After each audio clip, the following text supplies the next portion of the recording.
जय हिंद। नमस्कार साथियों जैसा कि आप सभी जानते हैं कि हम अपने चैनल पर महिला आर्मी भर्ती के प्रीवियस ईयर क्वेश्चन पेपर्स की सीरीज़ चला रहे हैं। तो इसी के कंटिन्यू में हम एक और ओरिजिनल पेपर लेकर आ चुके हैं जिसको हम आपको सॉल्यूशन सहित सॉल्व कराएंगे। तो इसलिए इस वीडियो को लास्ट तक ज़रूर देखिए और आप हमें कमेंट बॉक्स में ज़रूर बताइए कि आपके कितने क्वेश्चन इसमें सही गए हैं और आपके कितने क्वेश्चन गलत हुए हैं, यानी कि आपका टोटल ओवरऑल स्कोर क्या रहा है। तो आइए शुरू करते हैं। इसमें हमारा फर्स्ट क्वेश्चन है कि कलहण की रचना निम्न में से है। ऑप्शन है कवितावली, गोदान, मेघदूत या रजत रंगिणी। तो इसका जो पहले का आंसर है ऑप्शन नंबर डी है वो आपका सही आंसर हो जाएगा। इसके बाद हमारा सेकंड क्वेश्चन है कि जहां मधुमक्खियों को पाला जाता है और रखा जाता है उसे क्या कहते हैं। ऑप्शन है सेरिकल्चर, हैचरी, एपियरी या मधुमक्खी छत्ता। तो दूसरे का जो आंसर हमारा ऑप्शन नंबर सी है, यानी कि उसे एपियरी हम कहते हैं। तो ऑप्शन नंबर सी आपका राइट आंसर हो जाएगा। इसके बाद हमारा नेक्स्ट क्वेश्चन है कि शतरंज में वर्गों की संख्या कितनी होती है। ऑप्शन है इसमें 50, 60, 64 या 84। तो साथियों आपको पता ही होगा कि इसमें आपके 64 आपके संख्या होती है। तो ऑप्शन नंबर सी आपका राइट आंसर हो जाएगा। इसके बाद हमारा अगला क्वेश्चन है कि आर्य समाज के संस्थापक कौन हैं। इसके ऑप्शन है दयानंद सरस्वती, राजा राम मोहन राय, स्वामी विवेकानंद या इनमें से कोई नहीं। तो हमारा जो ऑप्शन नंबर ए है वो हमारा सही आंसर हो जाएगा, यानी कि दयानंद सरस्वती इसका राइट आंसर है। इसके बाद हमारा अगला क्वेश्चन है कि गोवा की राजधानी कहाँ है। ऑप्शन है चंडीगढ़ में, लखनऊ में, कावारती में या पणजी में। तो साथियों गोवा की राजधानी पणजी है, जो कि ऑप्शन नंबर डी में हमारा लिखा हुआ है। तो option number D is right answer. इसके बाद हमारा यहाँ पर अगला क्वेश्चन दिया हुआ है जो कि है निम्न में से कौन सा पर्वत नर्मदा और ताप्ती नदी के बीच स्थित है। इसके ऑप्शन आप यहाँ पर देख सकते हैं, विंध्य पर्वत श्रृंखला, अरावली पर्वत श्रृंखला, सतपुड़ा पर्वत श्रृंखला या फिर इनमें से कोई नहीं। तो जो आपका ऑप्शन नंबर सी में लिखा हुआ है, यानी कि सतपुड़ा पर्वत श्रृंखला, वो आपका राइट आंसर हो जाएगा। इसके बाद हमारा अगला क्वेश्चन है कि माउंट आबू कहाँ पर स्थित है। ऑप्शन है हिमालय पर्वत, अरावली पर्वत, द्रोणगिरी पर्वत या विंध्याचल पर्वत। तो इसमें जो आपका अरावली पर्वत है वो आपका राइट आंसर हो जाएगा, यानी कि ऑप्शन नंबर बी आपका सही आंसर यहाँ पर दिया गया है। इसके बाद हमारा अगला क्वेश्चन है कि लाला लाजपत राय को निम्न में से किस नाम से जाना जाता है। ऑप्शन है इसमें पंजाब केसरी, पंजाब सिंह, आज़ाद या केसरी हिंद। तो आपका जो यहाँ पर पंजाब केसरी है वो आपका राइट आंसर हो जाएगा। जो हमारे लाला लाजपत राय हैं उन्हें पंजाब केसरी के नाम से भी जाना जाता है। इसके बाद अगला क्वेश्चन ये है कि हीराकुंड बांध किस नदी पर स्थित है। ऑप्शन है इसमें नर्मदा नदी, गोदावरी नदी, महानदी या फिर ताप्ती नदी। तो इसमें जो महानदी है वो आपका राइट आंसर हो जाएगा। जो आपका हीराकुंड बांध है वो महानदी पर स्थित है। इसके बाद हमारा नेक्स्ट क्वेश्चन है कि भारत के उपराष्ट्रपति चुने जाते हैं राज्यसभा के सदस्यों द्वारा, लोकसभा के सदस्यों द्वारा, ए और बी दोनों या प्रधानमंत्री के द्वारा। तो इसमें जो राज्यसभा और लोकसभा के सदस्य हैं उन दोनों के द्वारा ही ये चुने जाते हैं। तो जो ए और बी दोनों हैं वो आपका राइट आंसर हो जाएगा। इसके बाद हमारा अगला क्वेश्चन है कि सियाचिन ग्लेशियर कहाँ पर स्थित है। ऑप्शन है इसमें जम्मू, राजस्थान, तमिलनाडु या फिर केरल। तो इसका जो जम्मू ऑप्शन है वो आपका राइट आंसर हो जाएगा। इसके बाद हमारा अगला क्वेश्चन है कि लाहौरी नृत्य कहाँ से संबंधित है। ऑप्शन है इसमें गुजरात, पंजाब, बिहार या फिर राजस्थान। तो जो आपका पंजाब है वो आपका राइट आंसर हो जाएगा। लाहौरी नृत्य पंजाब से रिलेटेड है। इसके बाद हमारा अगला क्वेश्चन है कि अमजद अली खान संबंधित है। ऑप्शन है इसमें सरोद, संतूर, तबला या गिटार। तो इसका जो ऑप्शन नंबर ए यानी कि सरोद है वो आपका राइट आंसर हो जाएगा। इसके बाद हमारा नेक्स्ट क्वेश्चन है कि भारत का द्वितीय प्रधानमंत्री कौन है। ऑप्शन है राजेंद्र प्रसाद, डॉक्टर राधाकृष्णन, पंडित जवाहरलाल नेहरू या फिर लाल बहादुर शास्त्री। तो आपका जो इसमें लाल बहादुर शास्त्री है वो आपका सही आंसर हो जाएगा, यानी कि option number D is right answer. इसके बाद हमारा 15वां क्वेश्चन है कि डिस्कवरी ऑफ इंडिया किसने लिखी है। ऑप्शन है जवाहरलाल नेहरू ने, महात्मा गांधी ने, डॉक्टर राधाकृष्णन ने या फिर भगत सिंह ने। तो जो हमारा ऑप्शन नंबर ए यानी कि जवाहरलाल नेहरू है वो हमारा राइट आंसर हो जाएगा। साथियों हमारे जनरल नॉलेज के 15 क्वेश्चन कंप्लीट हो चुके हैं। अब आ जाते हैं हम अपने जनरल साइंस के 15 क्वेश्चंस पर, जिसमें हमारा पहला प्रश्न ये है कि प्लेग रोग किससे फैलता है। ऑप्शन है कुत्ते से, बिल्ली से, चूहे से या फिर मक्खी से। तो साथियों मैं आपको बता दूं कि जो प्लेग रोग है वो आपका चूहे से फैलता है। तो इसमें जो ऑप्शन नंबर सी है वो आपका राइट आंसर हो जाएगा। इसके बाद हमारा अगला क्वेश्चन है कि गुब्बारों का नाखून की तुलना में सुई से आसानी से फूटना है। ऑप्शन है इसमें नाखून की तुलना में सुई का गुब्बारों पर अधिक दबाव, नाखून की तुलना में सुई का गुब्बारे पर कम दबाव, सुई नाखून से कठोर होने से, या फिर इनमें से कोई नहीं। तो साथियों जो ऑप्शन नंबर ए है वो आपका राइट आंसर हो जाएगा, यानी कि नाखून की तुलनाओं में सुई का गुब्बारे पर अधिक दबाव। इसके बाद हमारा यहाँ पर नेक्स्ट क्वेश्चन आप देख सकते हैं, जो कि है हवा से फैलने वाला रोग है। ऑप्शन है इसमें क्षय रोग यानी कि टीबी, हैजा, चेचक या फिर कैंसर।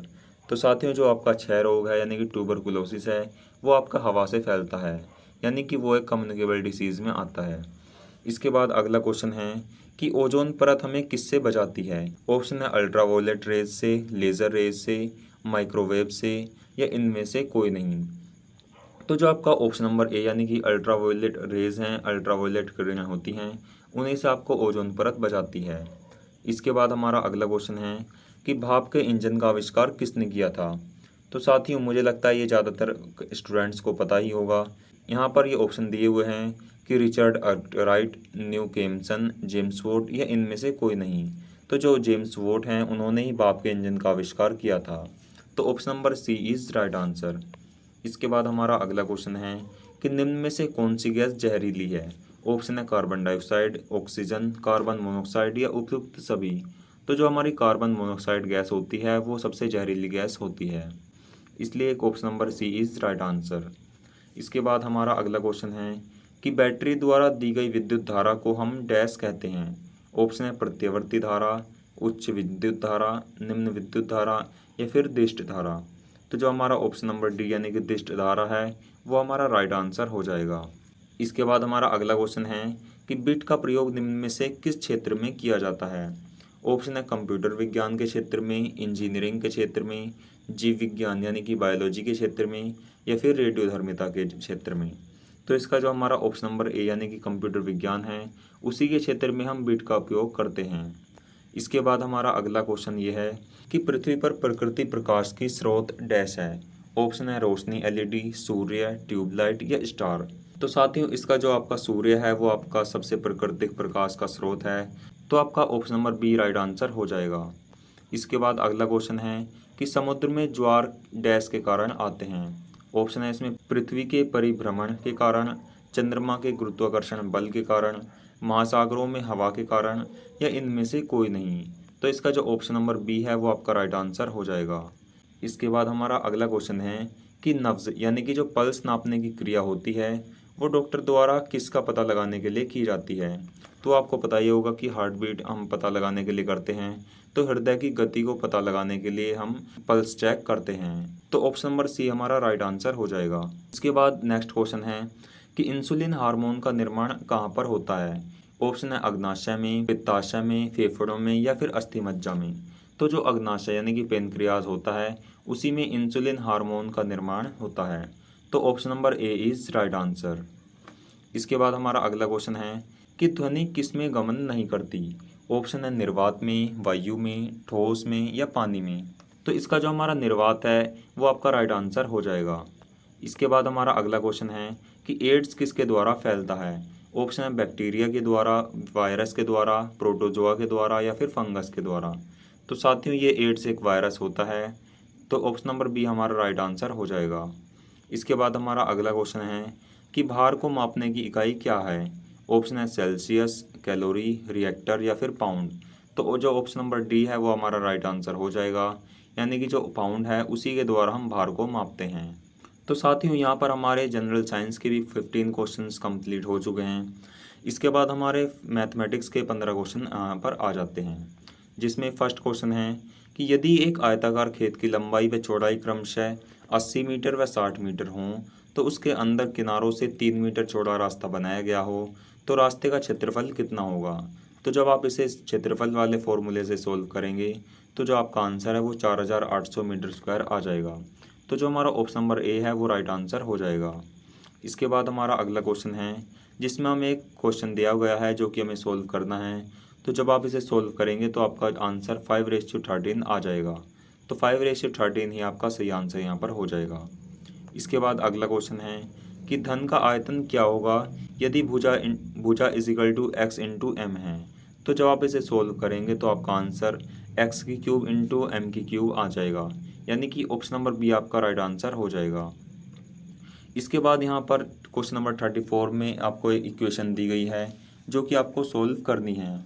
तो जब आप इसे सोल्व करेंगे तो आपका आंसर 171/77 आ जाएगा, यानी कि ऑप्शन नंबर सी आपका राइट आंसर हो जाएगा।